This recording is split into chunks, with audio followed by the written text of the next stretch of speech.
Hi, how are you? This is our little catch-up session because we have not caught up in a hot minute. So, I literally do not even know where to begin. The past 90 days, my world has just gone upside down for the better. And it's changed me so much. This is more of like a reflection type of thing of what I've taken away these past 90 days and how much has gone on. So, let's bring it to the top. May. May was a crazy month within itself because I left literally every single thing I knew behind.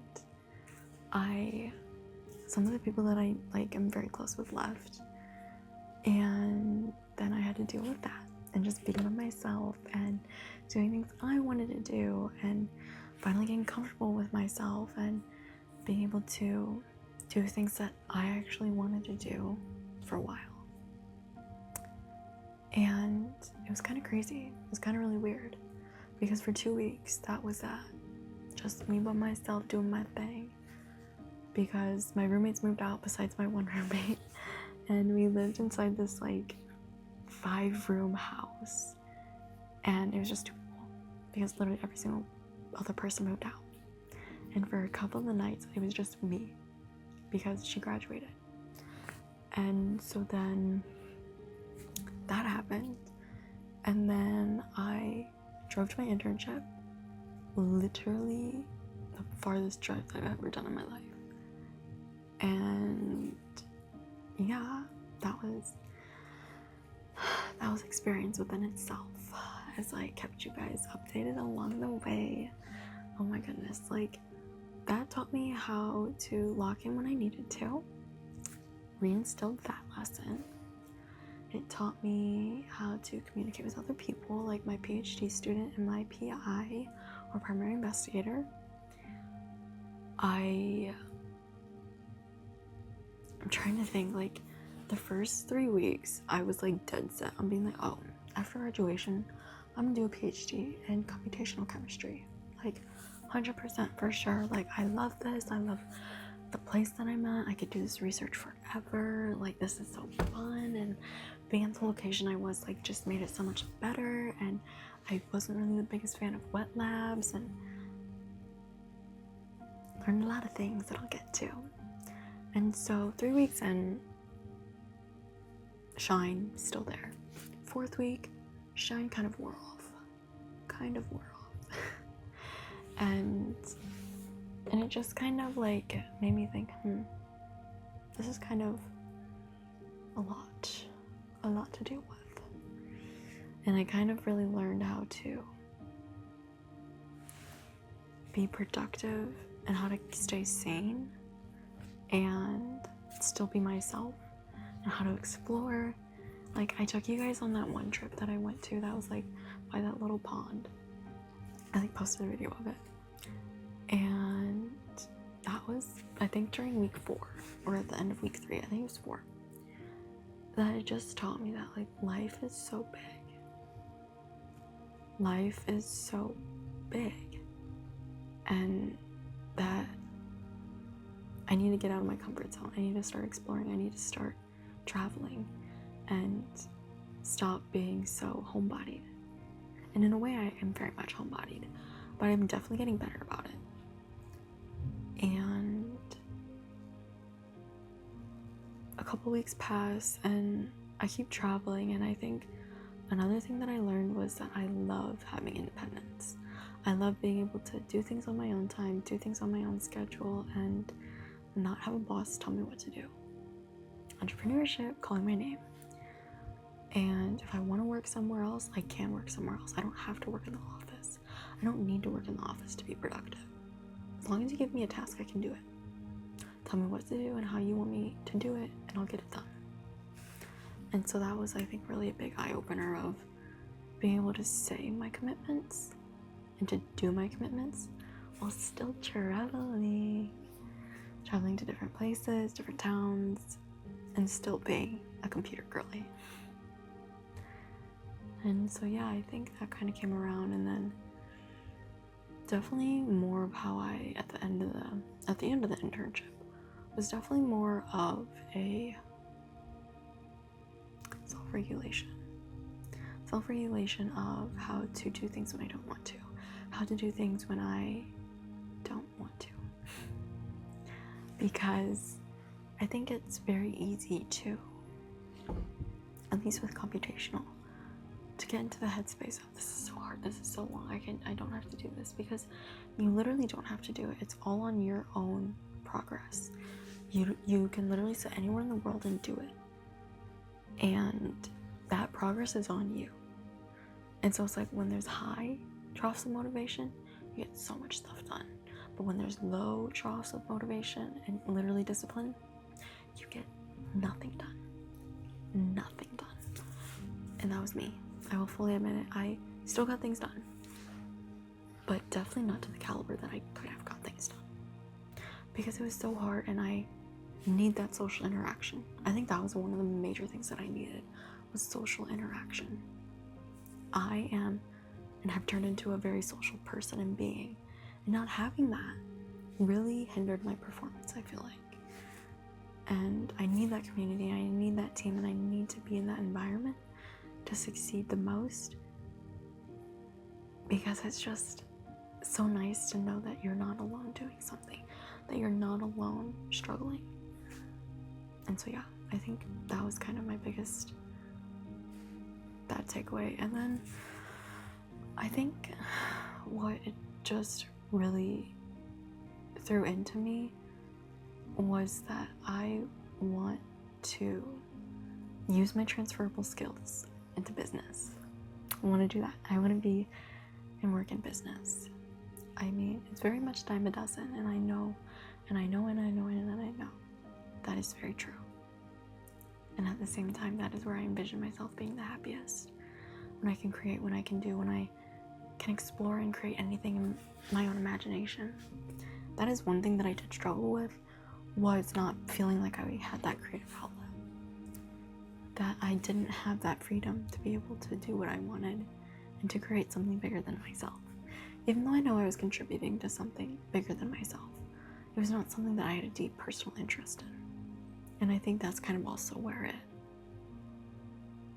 threw me a curveball, was that I wanted to get the job done, but I had no passion for it. I had no connection to it, and I didn't want to put action to it. But I did. I got my stuff done, and hopefully I will get credit for that. And so, yeah, I think that was very interesting. But I wouldn't change my experience for the world, because it showed me that how to explore, how to be independent. I think one of my favorite things looking back on that are me going during the weekday and just traveling, literally traveling, because I could, and I didn't have to work, and that I could work later. And then I think I work best in the morning and then in the evening. And I want to have my day from like, I don't know, 9 or 10 to like 3 or 4, just for me. And rather have the 5 to 9 and then 9 to 5, or 5 to 9, and then my 5 to 9 be my working periods, because I want to do stuff in the day and enjoy the day when I have it, and just reorder my day. And I think just being able to do things by myself was probably my favorite thing that I learned. Going to the beaches by myself, going to restaurants by myself, traveling by myself, going on like an hour and a half drive to going to a plant shop, then thinking, where else should I go? And then going to a big warehouse for furniture, and then driving back, and then like picking up the rest of my day. Like, that was probably one of my favorite things that I did. Just going on whimsical adventures. Because it was just me. was no one else. No one else I had to think about what they wanted to do. It was no one else that I had to worry about or consider their wants or desires in the trip. And not to say that I don't love company. I do. But I also learned that I do love my own company. And I think it was crazy because I finished it up and I did my symposium, I presented my research, and then that Thursday I presented my research. That following Friday we did like surveys, and then I drove home Friday, Saturday, arrived home Sunday afternoon, and I left that Monday to go see someone.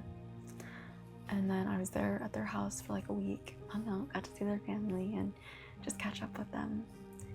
And then we drove back to school, also a hot second drive. And yeah, and then since this past Tuesday, I've been home. And I'll be home I've been home less than a week, so Tuesday to Sunday, that's when I'm filming it. And then I've got this coming week, Monday through Friday, I'll be home. But I'm going back to school for Saturday.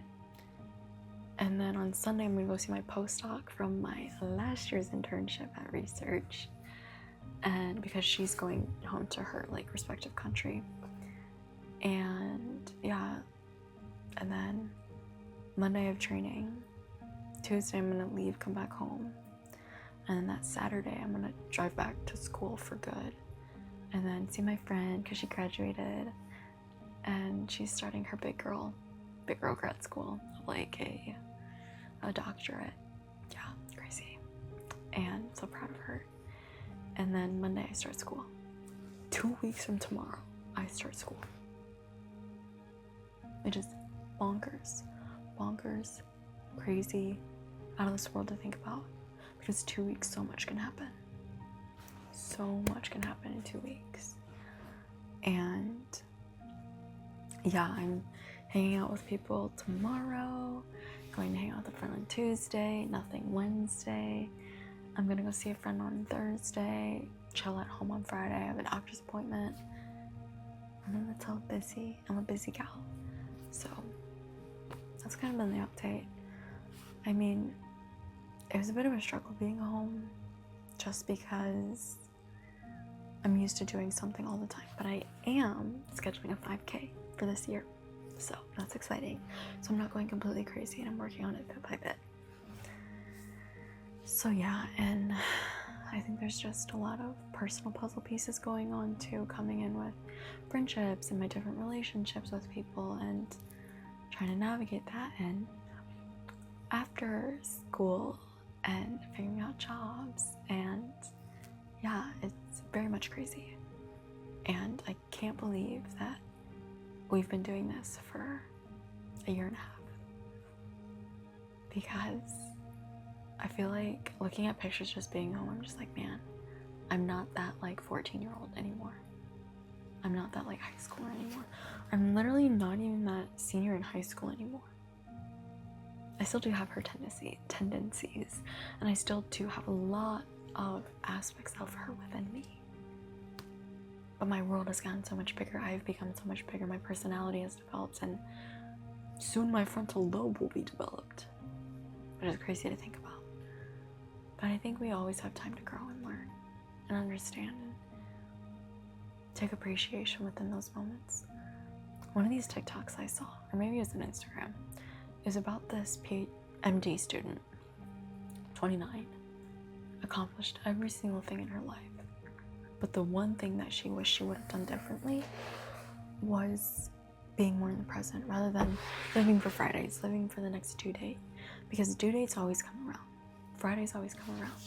But your time, being as young as you are and young as I am, isn't. And I think that's one of the harder things that I'm kind of struggling with right now, is being able to make choices for myself and not thinking about long term, in a sense of like, making it the best decision that I can, that I think will benefit myself in the future and for my current self. That I'm not gonna be like, man, I wish I wouldn't have done. But it's like hindsight's always 2020. And that I have changed. And the people that I have friendships with and different types of relationships with, they've changed too.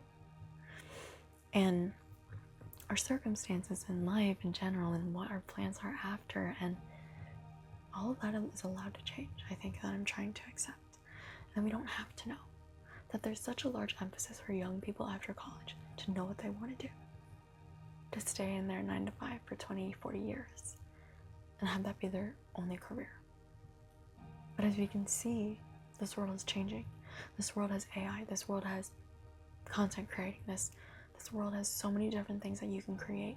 You can live your dream and you can build it however you want. And all thinking about being present. It's hard. It's really hard and it's really heavy is the best way that I can explain it. But I'm just trying to figure it out. I'm just trying to navigate it. And I'm glad you guys could come around and come along for it. Literally 900 of you. Plus over 900 people have joined. And it's like, what? So, yeah. I'm glad we were able to chit chat for a bit and we were able to catch up. So, I hope to catch you in the next.